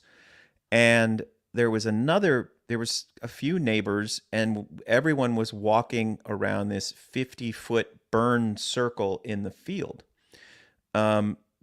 So it was being explained to me that, a connection between what everyone had been seeing the other night to something had supposedly, that's what I was given the impression of, that was in fact something had landed, or there was a burn in a circular shape. So I went, oh, that happens? Okay. I had another, I don't know whether I can call it a UFO experience. I don't know if it's something that was pulled out of a sleeping experience. I've had a kind of shadow form appear to me. And since I have heard so much about that subsequently in all these conversations, of hitchhiker events, and I was probably 22 or so, and I was in a studio apartment by myself. I have never had an explicit abduction experience. I've had extremely lucid dreams. I had a really visceral response to communion, but I can't say that I've had an abduction experience. I would say I woke up from a dream that was, and I've talked about this on the show, it was a dream where everything was like just great. It was just a wonderful, there was, I don't know, I was like hanging out. I think maybe even Tom Hanks was in the dream. I'm hanging out with Tom Hanks, and in the middle of the dream, I realized like, oh, this is being completely presented for my entertainment, because there's something really, really looking at me. There's something very present and looking at me, and it's designed this, and I'm being distracted by this. So I woke up. And there was something standing in front of my bed. It was of course dark in my room at that point, but this was something that was dark against the dark, and it was about a 6 foot tall human shape. And of course I'm like, whoa, still dreaming. All right, let's shake it off. Let's open my eyes, and it's still there. It's standing in the doorway. And I went, all right, this is uncomfortable. Let's close our eyes again. Let's do this again. Fully awake. Okay. Yes. Awake, conscious, awake. No more dreaming. Let's open our eyes again.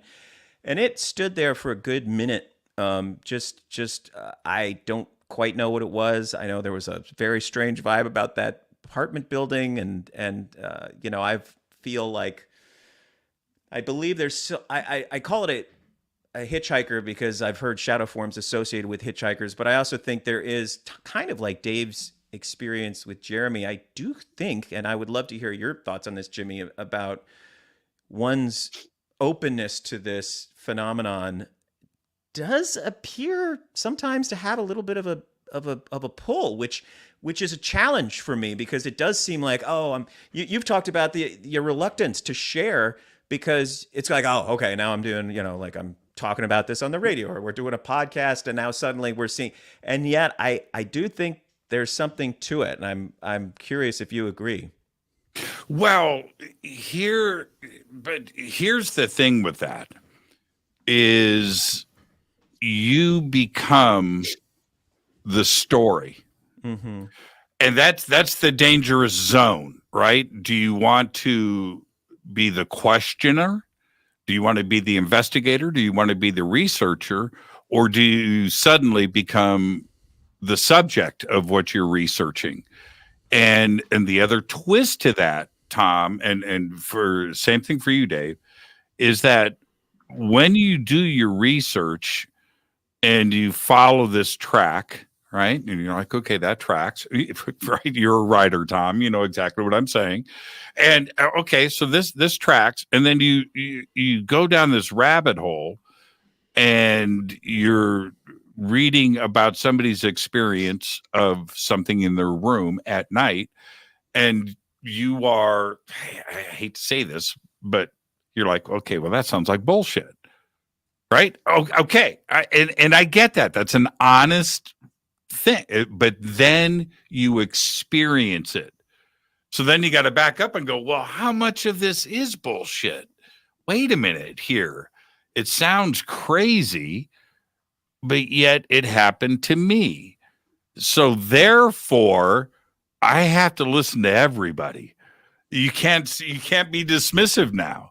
You have to use discernment, right? But you just can't dismiss somebody's experiences because it sounds like bullshit when you go through the experience yourself. Dave, orange orbs floating around the sky, just circulating and disappearing behind the mountain. You know you're the crazy person that you're researching. Yeah. Well, as I said, and this thing was like a big triangular shaped object that was about the size of a Mack truck, and it is, and I guess it's one of the things where I thought, well, I guess throughout my career, I've never been somebody worried about saying anything that I thought was true in public. Right. And, so it's like the kind of comedy I do is, it's not very safe kind of comedy. So I thought, well, I've had this experience now. And when it first happened, a big part of me went, oh, damn, I'm not intellectually pure anymore. It's not. I had an experience, but then I thought, probably the most useful thing I can do, and I think it's kind of what we try to do with our podcast, is like we're not great. We're not out there in the field investigating stuff, but probably the best thing we can do is share stories, share ideas about them, and try to reduce the stigma by being completely honest and open about these things. And hopefully that lessens the pain for somebody else who maybe is living with an experience that they're afraid to talk about. So that's kind of okay. So again, in the brief time that we have left, I should have done this earlier because it's a great subject. Is that when I watch things like, okay, I'll just pull something out of the air. People of Earth, right? Yeah. Great series. Yeah. And I'm watching that and I can apply this to just about anything. I'm like, okay, somebody here the writers are doing the correct research. They're listening to Fade to Black, right? They're checking out the show. They're watching what's going on. What was that Jordan Peele movie? Nope. Right? Oh, yeah. So I'm watching Nope, and I'm like, well, okay, he's obviously watched every episode of Fade to Black and is taking notes. And then Fargo. I'm going to go there. Okay. I'm going to go there. Okay. So you have Fargo, the movie, and then Fargo, the series. And when I started to watch the series, because I love the movie, I'm like, okay, this is up my alley. Right. And then all of a sudden, like out of nowhere, you have a character look up in the sky in the parking lot. And there's a friggin', a UFO there, and I'm watching that, going, somebody is doing the right research. The way that it was written into the storyline, and didn't that character he got suicided, right? Well, it was I guess there was a car accident. Somebody got hit with a car. Yeah, like right. Kirsten Dunst, sees the UFO and he freezes, and Kirsten Dunst runs him over. Right. Yeah, and then later there's the big fight scene at the motel, and they're the good guys are about to be killed by the bad guys, and again the flying saucer comes over top and just hangs there, and everyone stops fighting and looks up at it. So it's I love that season. It was nuts to me, and it's people like you. I'm just speaking of the both of you that do the proper research into this subject. And what do you write about? You write about what you know, right? That's what you do, right? Tom, same thing for you. Could you see a screenplay in your future because of the rabbit holes that you've been jumping down lately? I mean, selfishly, I saw this as such an amazing chance to hear incredible stories, and from that draw inspiration for sure. Was, I mean, I think it's something the public should know about, and I think it's something that writers should be more. There are. I mean, obviously, there's so many incredible stories here. It's just they're always presented as completely fictional. I think there's so many true stories that need to be kind of told, repeatedly told, and done. So I am. Have already been quite a few where I'd be like, oh, that'd be amazing. That'd be a great movie. That's awesome. Like, oh my God. And Tom's a great writer, so he'll do a great job. Let's do this. Let's go. So I'd love to. I'd be honored to tell some of these stories, and like I said, I really think there's a thaw happening, and people realize this is the moment. This is really the moment of peak. I don't know. People are getting that sense. Like we gotta talk about this. Like we gotta get this out there. So I do feel like it's it's active. I would love to be a part of it. It's just when you see the success of something like Ancient Aliens, right? Which, I mean, we all know how difficult it is to get to season 2 of anything. Okay, all right, we know. Tell me about it. Yeah. It's Hollywood, man. But then to see Ancient Aliens do its thing, that I understand why. But then you have something like Resident Alien. Mm-hmm. That's a whole nother, and the success of that says a lot. And you look at, and I know you watch, when you watch Ancient Alien, a Resident Alien from the lens of an experiencer and somebody from this community, you see all the little subtle details. Yes, right? they're sensitive to the reality of it. Yeah. And completely. And Alan Tudyk is a genius in that show. He's great. It's an amazing performance. Yeah. Have you seen his little thing he did called Con Man? Oh, I don't think I have. I haven't seen it. I've heard about it. Yeah. Okay. So it's 2 seasons, and each episode is like 10 minutes. Okay. Totally. But he is the star of, talking about season 2, right? He is the star of a science fiction TV series that was canceled after a half a season. Okay. But he's out there on the convention circuit as this guy from the science fiction series that, and that's what it's about, his experiences. And it's great. He is so good. Yeah. He's a great actor. Yeah. And the character he created for Resident Alien is just fantastic. And again, it's the subtle details where you know that the production team is out there doing their homework. This stuff isn't just written willy-nilly. Like I said, the attention to detail of the subject of ET and Contact and what has been going on for millennia is in Resident Alien, and it resonates to the world. That's the thing. That's the success of it. It's not our community that is bringing the success of this. It's outside of the community that is so surprising. Yeah, and yet it's not alienating to the community at all. Yeah. Well, it goes back to Tom, what I brought up earlier as a writer, to laugh at yourself. And that's what People of Earth did that in spades, right? And Resident Alien is doing that too as well, where it's okay. Yeah. It's all right.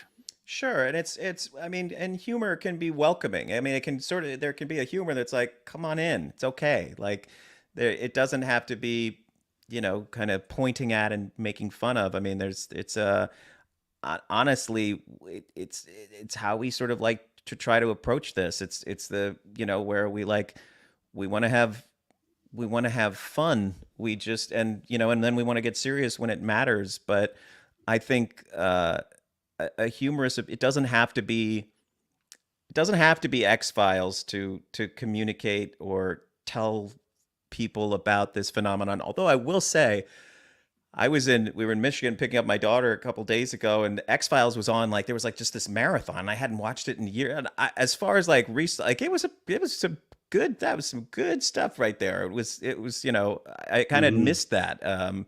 Just sort of kind of straightforward, but it knew its stuff. So I think they're revamping X-Files actually, which will be interesting. Oh, I binge watched the whole series with my daughter. It's been overdone and of course used as a sort of, but the show itself was I thought show. Pretty spot on. Yeah. I did a post about 3 weeks ago. It was just one of those things where I was like, man, you know what? I'm going to watch it. I'm going to start season 1, episode 1. Nice. Let's go.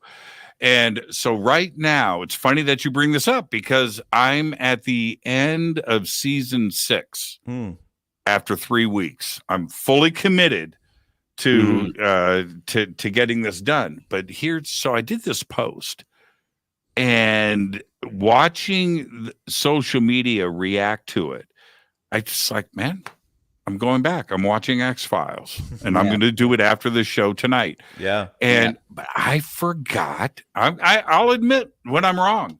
I forgot how great it was. Yeah. Are you watching even the seasons without Mulder and Scully? The I'm only on Robert Patrick and Robert. Yes. So seasons? I'm at the end of season 6, and what was really weird, and I had forgotten about this, is that season 5, half of season 5 is without Scully. Mm-hmm. Mm-hmm. Yeah, Oh, that's right. Yeah. I'd forgotten about it, and it's so well done. And then I watched the 2 movies. And is there full season without Mulder, or 2 seasons? There's a few seasons without Mulder. Well, wait a minute now. See, I'm going to get to that. Right. So right now I'm still in the Mulder and Scully era, and there was all this talk, and you guys remember that these two, Gillian and Duchovny, started to not like each other, and so I want to see how that translates onto the screen, and so I'm kind of following the soap opera. I've been reading about that, and then going back to that era, and so I'm going to get into that now to see how that tension is on the screen.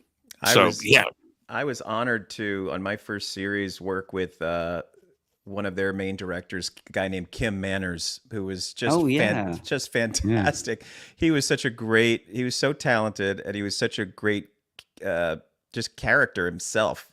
He had a tendency to, I'll try not to do it in the microphone. I don't want to blow you guys out, but some directors, will, just say okay, and action, but Kim had this way of screaming action so loud. I mean, everybody would just, it was fairly jarring, but he was really talented and had some great, I just remember just great X-Files stories, and it sounded like that was kind of an old school show. It was sort of kind of some good knife fighting in that writer's room and whatnot. It sort of made not all kind of soft like it is these days. It was that was good arguing and battling, but it made a great show. I mean, obviously you know what's interesting about the show, and you don't realize it until you go back and watch it. The first season was low budget. Okay. I mean, shot on videotape, Sony handy cams, right? The edits, the special, everything about it.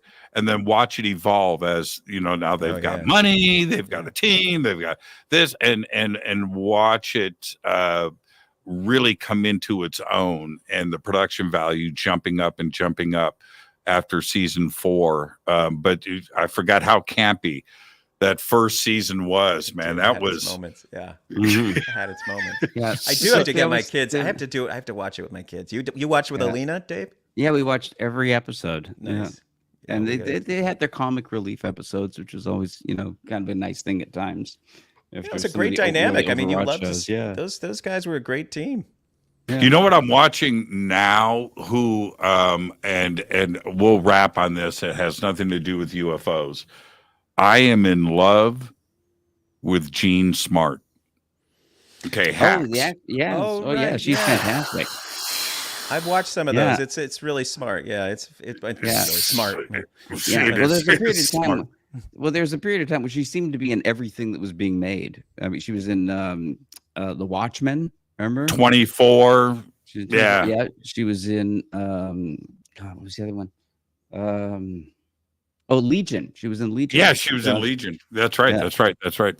The Noah Hawley made. She is she's 74 years old, or 72, 74.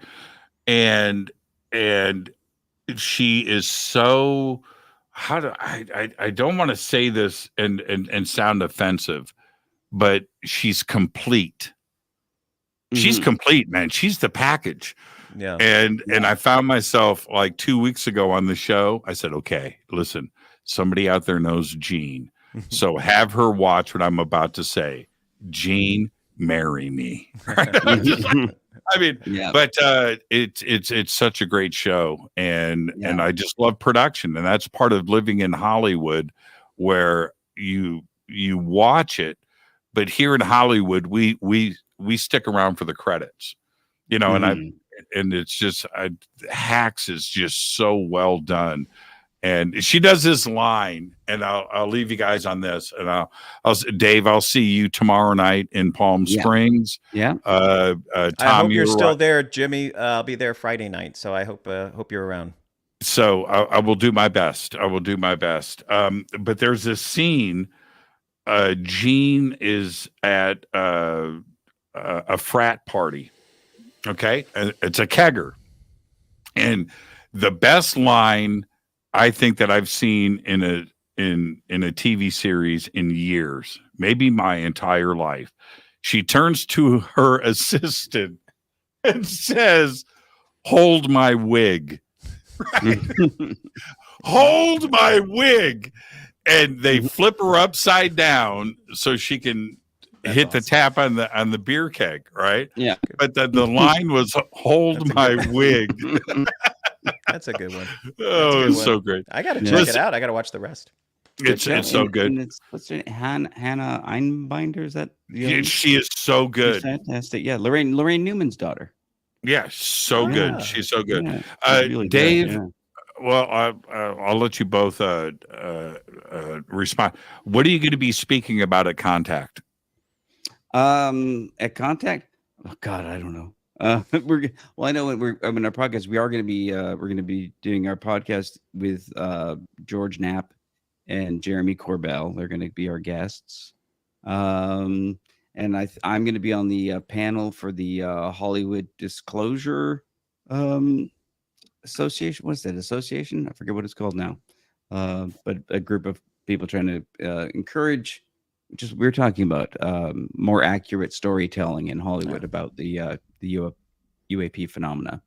And what else? I'm trying to remember. You're popular. You're doing a couple things. I'm excited for our podcast. That's going to be great. Those two have been really generous to our fledgling podcast, and there's a lot to talk about. And so it should be exciting. This will be my first time.